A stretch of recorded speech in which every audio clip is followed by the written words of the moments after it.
Well, what's up, everybody? I'm Matt, I'm Noe. and we're excited. Here's the truth: is that we are now in 2 Samuel. It is amazing, and we are going to be actually kind of looking at recapping chapters 2 and 3. And the thing that's amazing is that it gets off to a good start. Like in chapter 2, something that just jumped off the page, just hit me right away, was the fact that it says in the very first verse that David inquired of the Lord and then asked him, where should I go? And here's what I think is amazing about this, and really what just jumped out to me was this.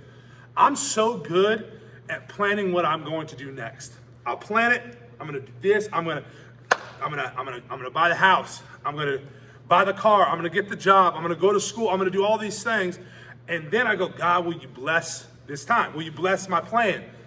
But that's not what we see David doing. No, that's not what we see. David took the other approach. David said, God, what should I do? Should I go here? And then after, David receives word from God, he goes and takes action instead of like something like we discussed that, God, here's what I got. Here's what I want to do. What do you think, God? No. Instead, David takes the other approach and asks God, what should I do? What do you want me to do? And it's pretty amazing to think that. And I think that's something that just for me personally, man, I want to live a life where I'm going to God first, and then he can dictate my plans. Now, here's the other thing, too. I've had a lot of people in my life tell me the Bible is pretty boring. I don't think so. I think if you read chapters 2 and chapters 3, we can tell you this much.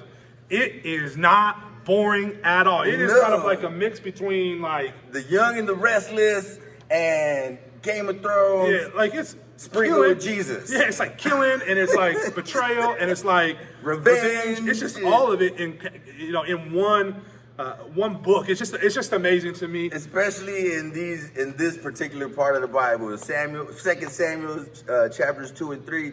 And another thing that kind of jumped out to me on chapter 2 was you see David's development over time. Yeah. You see Samuel anointed David to be king years and years ago. In fact, David was still a boy. The Bible says David was still a boy, one of the youngest of all his brothers, as a matter of fact.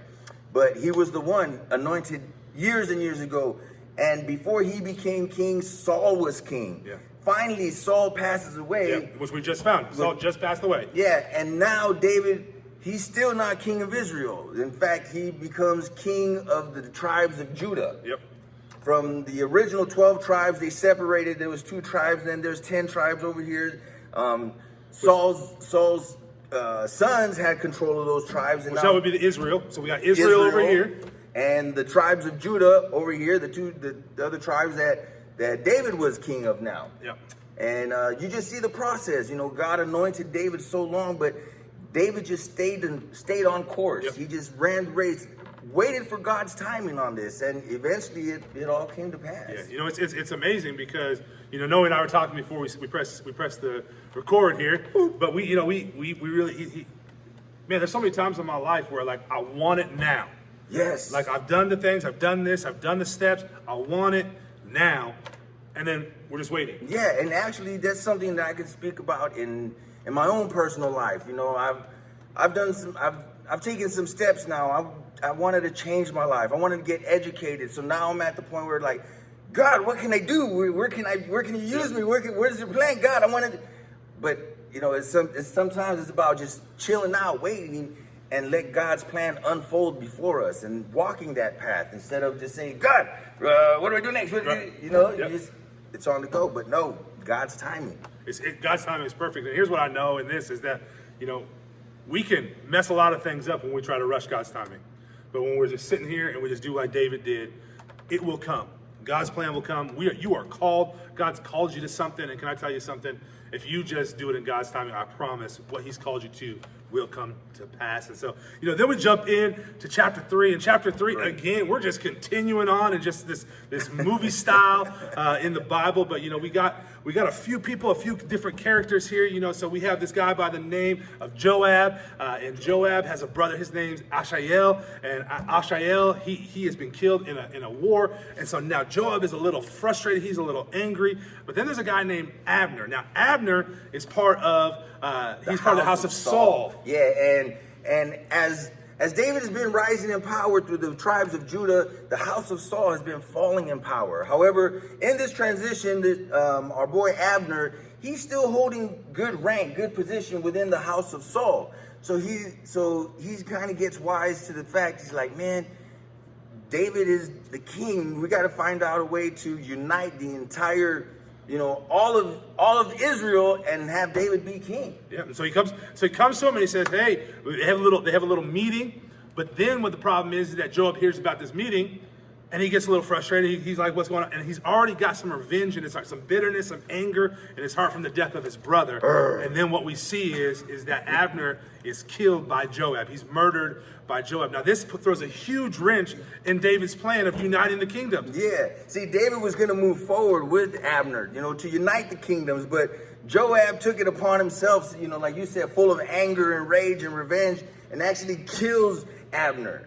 And that kind of slowed down the process of David uniting all the tribes together, all of Israel together. Yeah. And the truth is, I don't want to be a person. I know Noah doesn't want to be a person. I want to be that guy. Where I let my emotion, I let my bitterness, I let my frustration of somebody else because I've been offended to ruin what God's doing. And here's the truth is that's exactly what Joab's doing. Joab is ruining because he's allowing bitterness and hurt and offense to take root in his life. And it throws a wrench in the plan that David had. Now, here's the thing. You can't stop what God started. Can't stop it. But you can throw a wrench in it. You can slow it down. And that's exactly what. And I just don't want to be a person that ever slows down God's timing and God's plan because of my hurt, my bitterness. And I really just want to be a person who just goes, man, I'm going to put all of my faith and my trust in God and help me to walk through these difficult seasons in life. And so, that's kind of a little bit of a recap of chapter 2 and chapter 3. We love it. I'm excited for what's to come. Awesome, man. You like first and second Samuel, Samuel, an right? exciting read. I want to see the movie. There we go. Well, guys, we love you. We're thankful for you. Continue reading. We're excited for the rest of the Rise and Fall series. Be blessed.